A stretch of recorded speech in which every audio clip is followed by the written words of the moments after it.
Hey, what's up, family? Welcome to Ask the Ma'ats. I'm only one half of the Ma'ats. My name is Iyana Ma'at, and I'm normally with my husband, Ayize Ma'at, doing videos, giving out advice, sharing with you all some tips, some insights, some personal stories, and really trying to get folks to stop playing and start pushing in their relationships. Well, today I'm by myself, and really, there's only one thing that struck me today. One thing that came to mind to me today that I wanted to share, and I've shared it before, but I think it deserves its own isolated, very quick conversation. It's not even a conversation. I'm really just talking to y'all. And my computer's about to die, so I'm going to be on it. I'm about to be about it, hit it and quit it. Here it is. You cannot change what you will not acknowledge.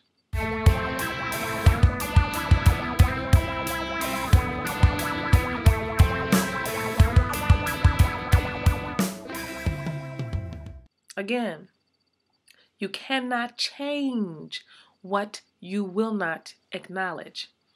Let me go into that a little bit more. There are so many people that I see individually and that my husband and I see together. And when we begin the process of really trying to unfold the issues and peel back the layers, what we're attempting to do is to really get to what the underlying issue is. What is the source of that issue? What is causing the disconnect? What is causing the problem? And you will actually be amazed at how many people, if they don't have a full understanding of what the problem is, they have a pretty good understanding. They have a general, because a general sense of it. Because oftentimes, when you're coming to coaching or counseling, you're not coming to learn something about the issue in terms of what it is that you don't already know. We're there to help you reconnect back to what it is you already know, to really go within and affirm what it is you pushed down a long time ago.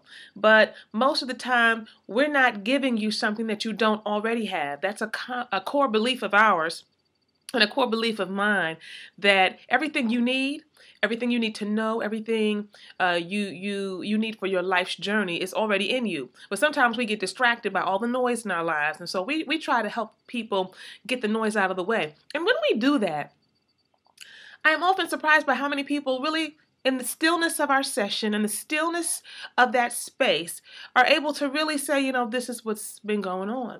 And then when we ask the question, how is it that you have brought this to your partner, your spouse, your boyfriend, your girlfriend? How have you, approached this?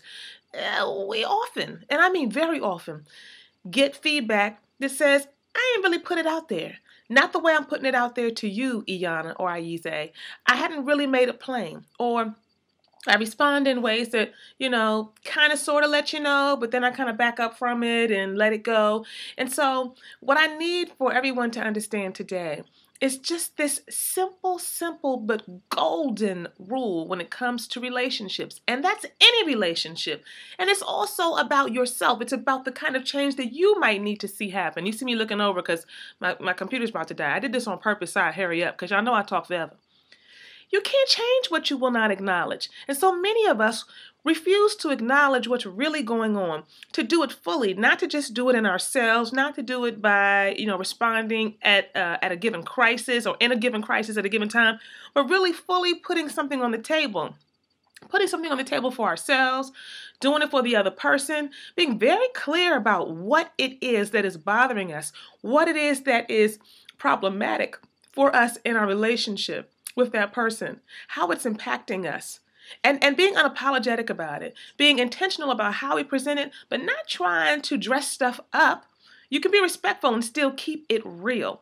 And so many of us don't do that. Why? Oftentimes it's because of fear of rejection, fear of conflict, fear of confrontation, fear of the unknown, not wanting to really deal with it, not wanting to see what's going to be reflected back to us, not willing to go into the unknown, not willing to do the work, trying to avoid what we think someone's going to give us. And we've got to understand that if you ever want change and you really want it to happen, you got to first acknowledge it. It will not mysteriously disappear. It doesn't dissipate over time. It doesn't happen to start to fall away because you talk to your girlfriends or your man about it.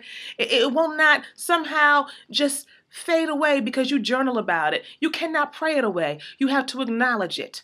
You have to speak about it. You have to tell the truth about it. You have to be courageous because it will not change unless you do it. So today, ask yourself this question. What is it that you're walking around with, that you've been carrying for the last week, 2 weeks, a month, the last few years? What have you been carrying that you have not been willing to acknowledge first to yourself? And the truth of what it is, the full truth of what it is, however painful, crazy, or nasty it is. What have you not been able to acknowledge for yourself? What have you not had the courage, the conviction, the audacity to bring to someone else? What are you losing because of that? What is slipping away from your life? What is slipping away from the possibilities for you and your experience because of that? Don't do it anymore. Make a decision. And a decision, a true decision, is followed by prompt, swift, quick, decisive action to do something different. Let the person know. Acknowledge it for yourself. If you really want change, stop playing and start pushing.